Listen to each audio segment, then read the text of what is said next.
Think you can say anything you want? Wrong.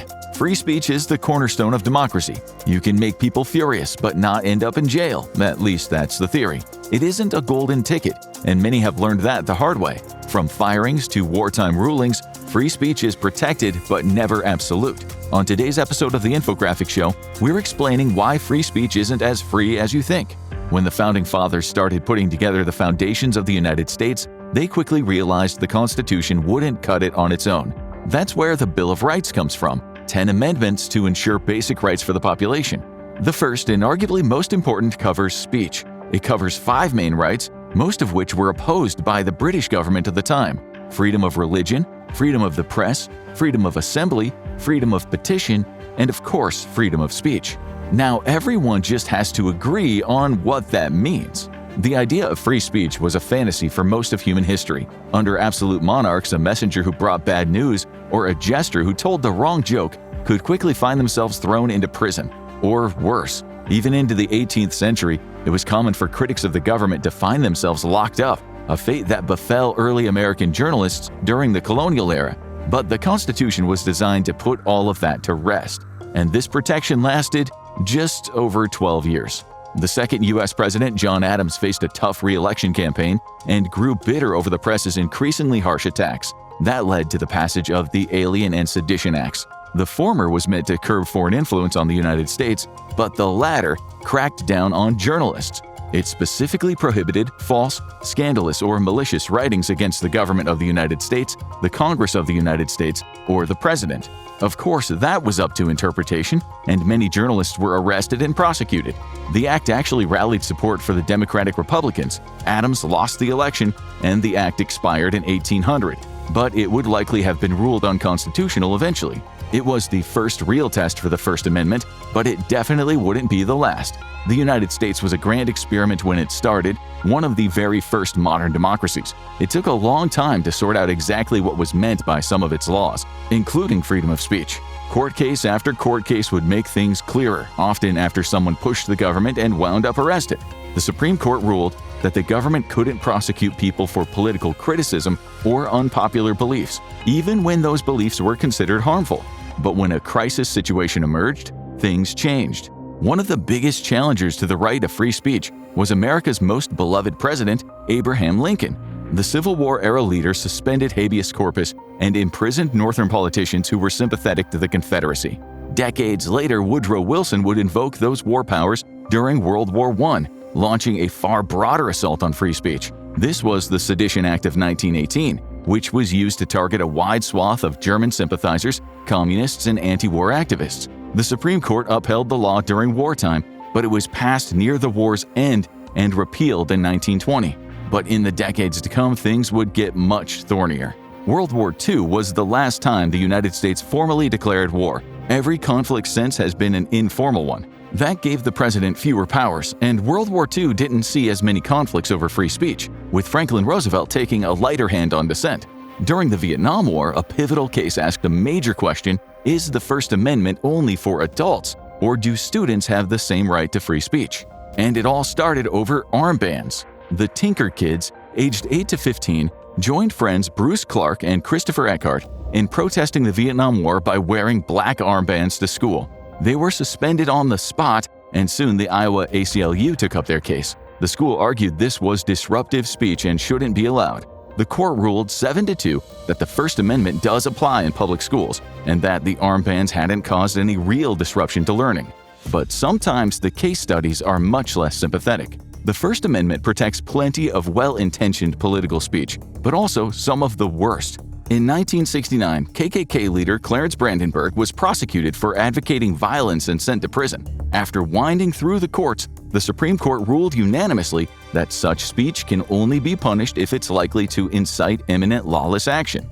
Similarly, in 1977, a Nazi group wanted to hold a rally in the Jewish neighborhood of Skokie, Illinois, and was banned by the local authorities. In the end, the Supreme Court ruled 5-4 in favor of the hated group. This case caused no small amount of controversy, mainly due because the ACLU was on the side of the Nazis, to which the advocacy group said, free speech has to be for everybody. But despite these rulings, the right to free speech isn't absolute. Over the years, the Supreme Court has refined this right to carve out a few key exceptions. The biggest one is incitement, although this has to be very specific. Per Brandenburg, it has to be either directly inciting or threatening violence. For instance, if someone said, "I hope a piano falls on the mayor's head," they would be in the clear. But if they said someone should push that roof piano onto the mayor when he leaves the office, well, they might be getting a visit from the police. And this applies to urging people to do harm to themselves. In 2017, a woman was convicted of manslaughter for her twisted text messages to her now deceased boyfriend. The Supreme Court let the conviction stand. And the other exception isn't about harm, it's about truth. The government has generally allowed for restrictions on speech based on spreading false information. This is more often a civil prosecution, as people can sue officials in courts after being deceived. However, in certain cases when the lies rise to the level of fraud, people can face serious jail time. A famous example of this is the case of Elizabeth Holmes, the youngest self-made female billionaire ever, for her Theranos tech startup. It promised easy mail-in blood tests that provided detailed information about blood work. There was just one problem: the tech didn't exist, and the results were all falsified. Due to the amount of money that Holmes had raised based on her lies, this was a serious criminal offense, and she got 11 years in prison. And then, of course, there is what happens in open court. For anyone who's ever been called into jury duty, they are likely well aware that you had better not lie to the judge. Known as perjury, it can get people sentenced for contempt or even prosecuted, depending on the severity of the lie. This offense has even snared celebrities. Both Martha Stewart and Lil' Kim served jail time after being caught lying on the stand during testimony. The courts have special standing, and so does the military. The Stolen Valor Act prohibits certain actions while falsely claiming to be a military veteran. And when it comes to the media, you gotta watch what you say. While it's very hard to get criminally prosecuted in the United States for speech, not all government intervention involves jail time. The government regulates the airwaves, and companies that make false advertising claims can face heavy fines. Commercial speech is far more open to regulation, and copyright laws add another limit, barring the use of ideas owned by others for profit. And in some cases, it depends on who you are and what you know. The government deals with a lot of classified information, and those who work with it are sworn to secrecy. Divulging this information isn't considered free speech. It's considered espionage in some cases, and that can lead to heavy criminal penalties on national security grounds. What's thornier is what happens to the journalists who publish it, as they don't have any pre-existing duty to protect it. The court has usually sided with journalists and rejected efforts to block publication, except when critical national security secrets posed an imminent danger. And sorting out these questions can be problematic, to put it lightly. The Supreme Court has used a few key analogies in its rulings. The most famous one is shouting fire in a crowded theater. This came up during World War I in a case involving a draft opponent. It was determined that restrictions on speech were allowed if the goal was designed to cause panic. In 1942, this was refined slightly to cover the concept of fighting words, which are any speech that incites an immediate breach of the peace. This is typically used to mean threats or advocacy for violence, as long as it's not obviously hyperbole. This is the clearest with the president. No matter who's in office, dozens of people get arrested for shouting or posting threats against them. It's one of the few speech restrictions written into criminal law, and it doesn't matter if the person could actually carry it out. But what if something isn't dangerous? What if it's simply disgusting? One of the most contentious topics in free speech is the question of obscenity, often applied to forms of media. The Miller test used in obscenity cases requires content to appeal to prurient interest, depict sex or bodily functions in a patently offensive way, and lack literary, artistic, political, or scientific value. The person must also knowingly possess it. Simple possession is rarely enough to prosecute.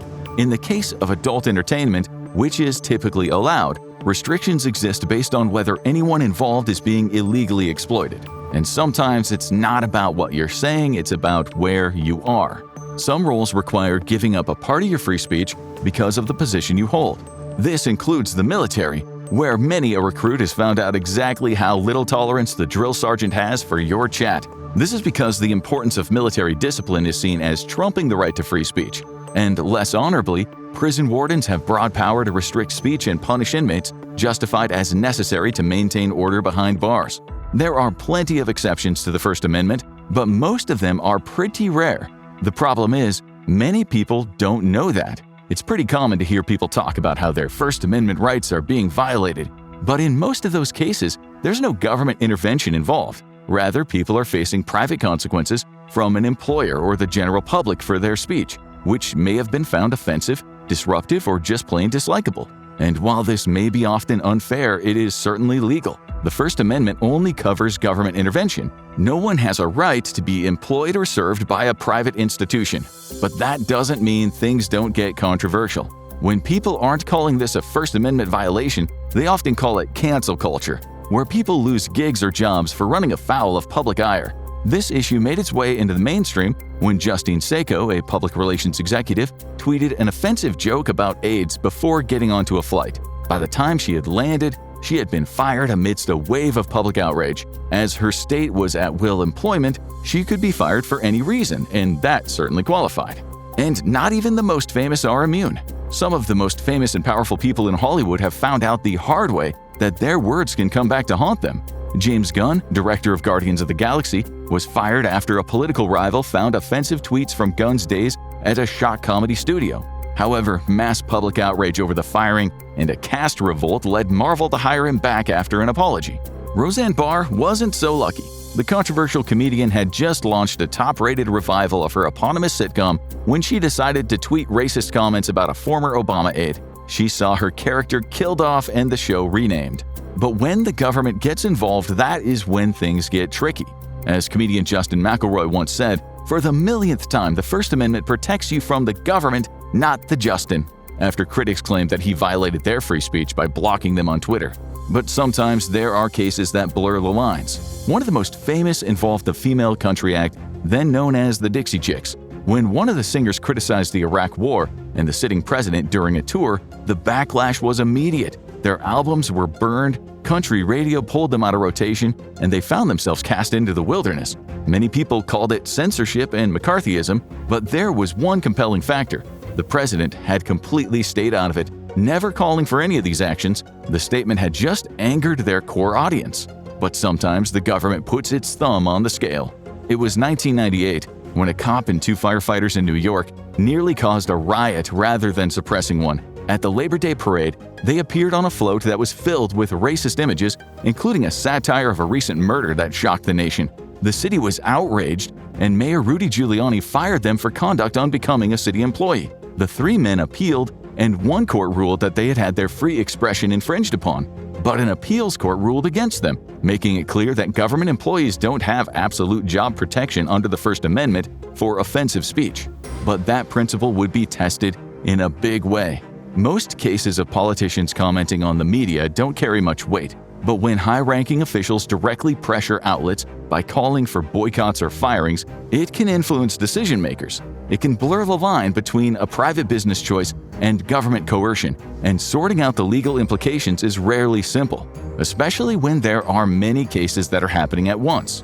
In September 2025, following the assassination of a political activist, Charlie Kirk, social media reactions were swift and varied. Some expressed grief, while others shared blunt or controversial opinions. Employers responded quickly, leading to a wave of firings. Among them were a DC Comics writer whose debut book was canceled. One case, however, drew the most attention, that of late-night host Jimmy Kimmel, known for commentary on political issues. Kimmel made comments about the killer's political affiliations that led to several syndication partners pulling his program. Soon after, Disney-owned ABC, which broadcasts the show, suspended him indefinitely. While it's not the first time a talk show host faced suspension after public backlash, this case was unusual due to the reaction it generated. Reports quickly surfaced that both ABC and its syndication partners had been contacted directly by FCC Commissioner Brendan Carr. It was rumored that leadership within the agency and some within the U.S. administration wanted Kimmel out. It was alleged that networks were warned about the possibility of broadcast licenses being reviewed. While such actions would likely face legal challenges, the threat was enough for ABC to act. Despite Kimmel's suspension lasting only 5 days, it triggered widespread debate, and the arguments have continued ever since. Cases like this have left many people in the United States wondering how far their freedom of speech actually goes. And the answer is a lot further than it does in many places. The United States still has broad free speech protections that generally guarantee a lack of fear of prosecution for saying offensive things or criticism of the government. But that is paired with labor laws that offer less protection than many countries. And that means that most people can be fired for any reason their boss sees fit, including their speech, as long as it doesn't relate to their status as a protected group. But that's not the case in many other countries, including fellow democracies. The United States locked in many of its rights long ago, and it's stayed remarkably consistent since then, with only a few small changes via amendments. After all, most of the rights detailed within are universal, time-tested rights that remain no matter how much technology advances. But in other countries like Canada, France, and the United Kingdom, the common law focuses less on individual rights and more on the public good. As such, it's easier to be prosecuted for hateful speech there, especially if it's found to be posing a danger to a vulnerable population. And that's why many of these countries have been labeled as arresting people for tweets, but governments argue that restricting hate speech is necessary to prevent hate crimes. And across the world, the old ways are still holding court. Most modern democracies protect free speech with a free press and the right to criticize the government. But many powerful nations don't follow those principles at all. South Korea, which has become a democracy, started its life as a military dictatorship, focused on the enemy to the north. Even today, promoting communism is a crime in South Korea, viewed as a national security threat due to the aggression of the Kim regime in North Korea. And many tourists find this out the hard way. Today, we live in a global economy and can travel more freely than ever before, but that means abiding by the laws of the host country. In the Middle East, the United Arab Emirates and Qatar have become hot tourist spots, but Westerners are often surprised by strict laws on clothing and promotion of what is deemed as un-Islamic activity. In China, any sort of anti-government agitation is strictly cracked down on, and no country is more infamous for crackdowns on free speech than Russia, especially since the launch of the war in Ukraine. And all of these countries have one thing in common. The United States has relatively few exemptions for free speech. Many of them focus on the greater good and national security. That is the same rationale most countries use for restrictions, but without a constitutional guidepost, those limits are often much broader, whether in liberal democracies or strict dictatorships. And often those lines are blurred, and people find out that they have crossed it when they are informed of it by the police, or in the case of some people, the angry mobs. Free speech is a principle designed to protect ideas and expression, but when those ideas are causing direct harm, that principle tends to go out the window. But in the age of technology, more people are becoming comfortable saying whatever's on their mind to a global audience. This makes it easy for the government to see when someone is inciting violence or threatening a politician, and that makes many people's first interaction with the limits of free speech a very unpleasant one. So, free speech doesn't mean you can say whatever you want, and some laws make that even clearer. Watch Insane Laws That Still Exist in the USA to see the strangest rules still on the books, or click on this video instead.